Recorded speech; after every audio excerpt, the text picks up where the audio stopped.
Alors, je suis partie en Albanie à l'origine pour passer des vacances parce que c'était le seul pays en Europe dans lequel j'étais pas allée. Et rapidement, bon bah, j'ai compris que ça serait compliqué de prendre des vacances parce que là-bas, il y a une gestion et un traitement des déchets qui est très approximatif, voire inexistant. Donc, bon, bah voilà, en tant que directrice de l'ONG Octopus et du réseau Octopus, donc Octopus Network, c'est vrai que quand on est confronté à des choses comme ça, on est obligé d'essayer de faire quelque chose.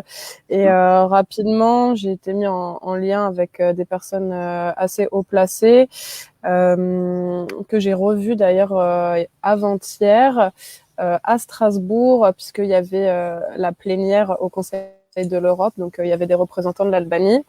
Donc là, on est en train d'entamer, voilà, enfin, je peux pas en parler pour le moment, mais on va essayer d'arranger la situation. Et sinon, après l'Albanie, je suis partie en Grèce, puisque c'est l'endroit où on a notre récif artificiel, donc au large de l'île de Corfou. Et pareil, on a découvert des thématiques un petit peu plus urgentes que l'extension de notre récif artificiel, même si c'est quelque chose qu'on va faire cet été. Là, voilà, on a découvert une campagne qui s'appelle Save Eremitis. Je pourrais en parler un petit peu plus tard, au nord de l'île, où c'est vraiment un scandale écologique qui est en train de se dérouler sous nos yeux, à notre porte, et personne n'est au courant. Donc voilà, ça va être des projets qu'on va creuser dans les temps à venir. Alors, je m'appelle Lola et je suis la directrice de l'ONG Octopus. Octopus qui est basée à Strasbourg et qui est une ONG de dépollution des océans et de préservation. On travaille essentiellement sur la restauration des récifs coralliens et également sur la dépollution des océans, en proposant des solutions low-tech qui permettent de lutter contre la pollution plastique. Donc, l'année dernière, on a surtout parlé de notre première solution, qui est la valorisation des déchets plastiques en circuit court grâce aux machines Precious Plastic, pour ceux et celles qui connaissent le mouvement.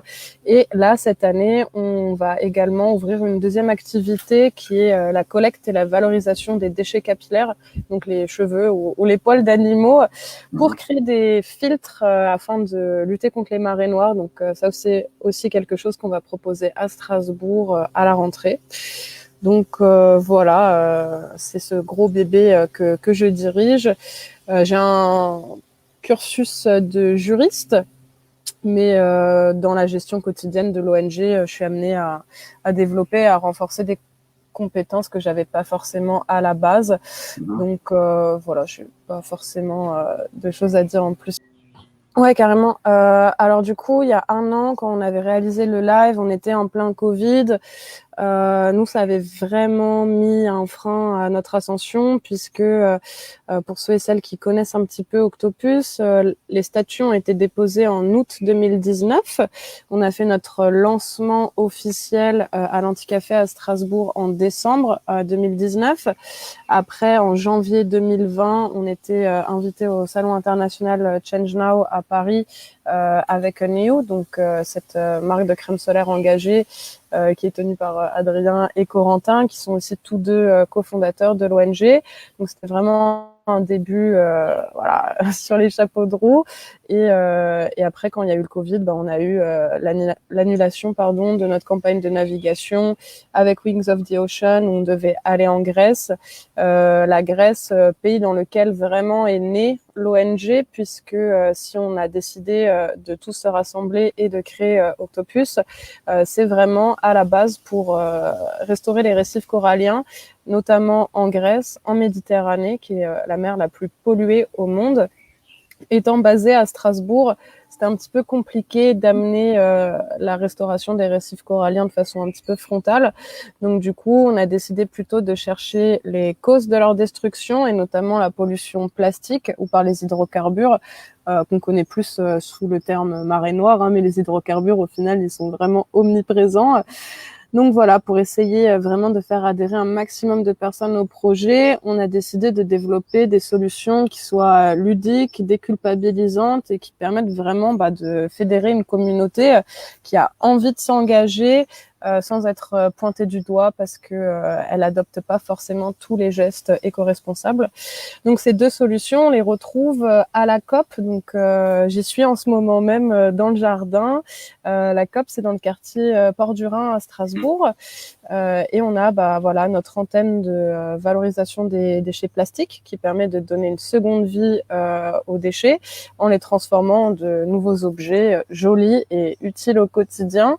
Et on a donc l'antenne qui permet de transformer les déchets capillaires ou les poils d'animaux, donc cheveux, poils d'animaux, en des filtres dépolluant les hydrocarbures. Parce qu'il faut savoir quand même que 1 kilo de cheveux, donc ce qu'on a sur notre tête, et pour ceux qui ont des animaux, vous devez savoir que voilà, il y a quand même beaucoup de déchets, que ce soit les cheveux ou les poils d'animaux qui sont pas du tout valorisés. Alors que 1 kilo, ça permet quand même d'absorber jusqu'à 8 litres d'hydrocarbures.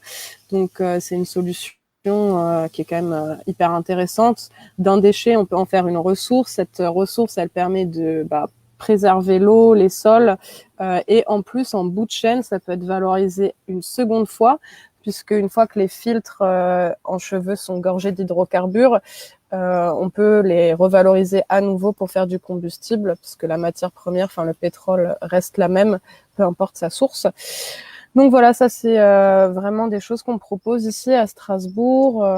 On est intervenu aussi au-delà. C'est pour ça que Octopus Network, c'est cette idée qu'il y a beaucoup de personnes qui contribuent.